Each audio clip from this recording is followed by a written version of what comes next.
दोस्तों, क्या आप जानते हैं कि बुर्ज खलीफा इतनी ऊंची बिल्डिंग है कि अगर आप इस पर ऊपर से छलांग लगाते हो तो आपको 20 सेकंड तो नीचे गिरने में ही लग जाएंगे। इस बिल्डिंग में 200 फ्लोर्स हैं, जिसमें 140 फ्लोर्स ही हैबिटेबल हैं और ऊपर के बाकी फ्लोर्स तो सिर्फ टेक्निकल यूज के लिए हैं। दोस्तों, इस बिल्डिंग को बनाने में ऐसी एडवांस टेक्नोलॉजी, ऐसे इंजीनियरिंग दिमागों का इस्तेमाल हुआ है जो कि शायद ही आज तक किसी बिल्डिंग में इतनी इंजीनियरिंग इस्तेमाल हुई हो। क्या आप जानते हैं कि इसे बनाते समय एक ऐसी प्रॉब्लम आ गई थी कि अगर इंजीनियर्स ना होते तो शायद आज बुर्ज खलीफा दुबई में होता ही ना।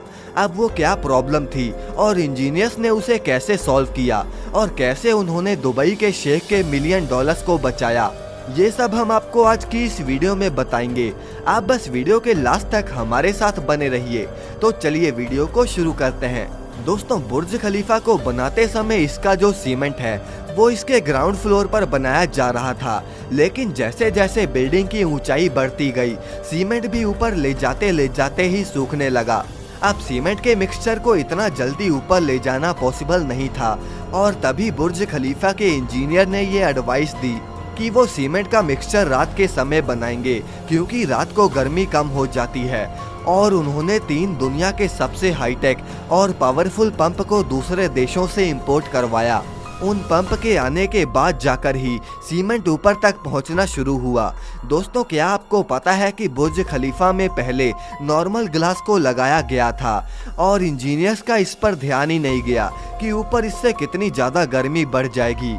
जब ग्लास पैनल्स की फिटिंग हो गई तो ऊपर का टेम्परेचर 98 डिग्री सेल्सियस तक पहुंच गया, जितने में तो पानी भी उबलने लग जाता है। अब दोस्तों, अगर कोई इंसान वहां पर कुछ सेकंड भी रुक जाता तो उसका क्या हाल होता, ये तो आप बखूबी जानते ही हो। इस केस में अगर एयर कंडीशनर का इस्तेमाल किया जाता तो बिजली का खर्चा 10 गुना बढ़ जाता, जो कि बिल्कुल भी एफिशिएंट नहीं था। अब इंजीनियर्स को इसका कोई सलूशन नहीं मिल रहा था, लेकिन तभी मशहूर इंजीनियर जॉन जिराफा ने दुबई के शेख को एडवाइस दी कि उसके पास एक आइडिया तो है, लेकिन वो काफी ज्यादा एक्सपेंसिव है। अब ये आइडिया तो शेख को मानना ही पड़ा, क्योंकि उनके पास कोई और रास्ता ही नहीं था। दरअसल जॉन जिराफा ने कहा था कि उसे एक स्पेशल टाइप का ग्लास बनाना आता है जो कि सूरज की यूवी रेस को रिफ्लेक्ट कर देगा और ऊपर इतनी गर्मी भी नहीं होगी। अब उस एक ग्लास के पैनल की कीमत $2000 थी और पूरी बिल्डिंग में टोटल 24,000 पैनल लगने वाले थे, जिनकी टोटल वैल्यू हुई करीब 3 से 4 अरब डॉलर्स में चली जाती। अब जॉन जिराफा ने उन्हें ये भी सलाह दी कि वो बुर्ज खलीफा के पास ही इस ग्लास की फैक्ट्री को बना लें, जिससे उनके करोड़ों रुपए बच जाएंगे। अब दोस्तों, ऐसा करके उन्होंने करोड़ों रुपए तो बचा लिया, लेकिन अगर हम बात करें इसकी फाउंडेशन की तो वो भी कोई नॉर्मल बिल्डिंग की तरह नहीं रखी गई।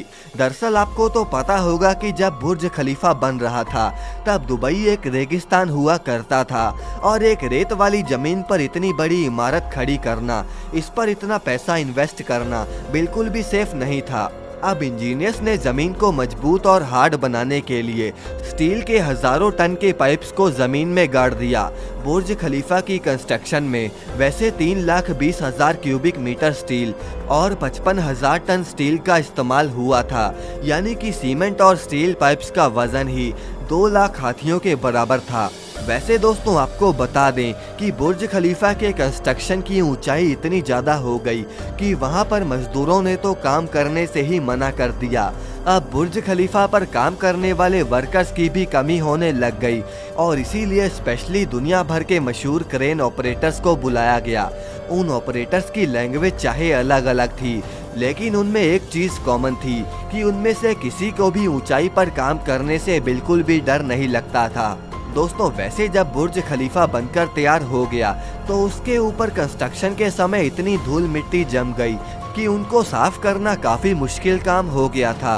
दोस्तों, इसके लिए कई कंपनीज को कॉन्ट्रैक्ट दिए गए, लेकिन किसी भी कंपनी के पास कोई ऐसी मशीन, कोई ऐसी टेक्नोलॉजी नहीं थी जिससे कि वो उन ग्लास पैनल्स को साफ कर सकें।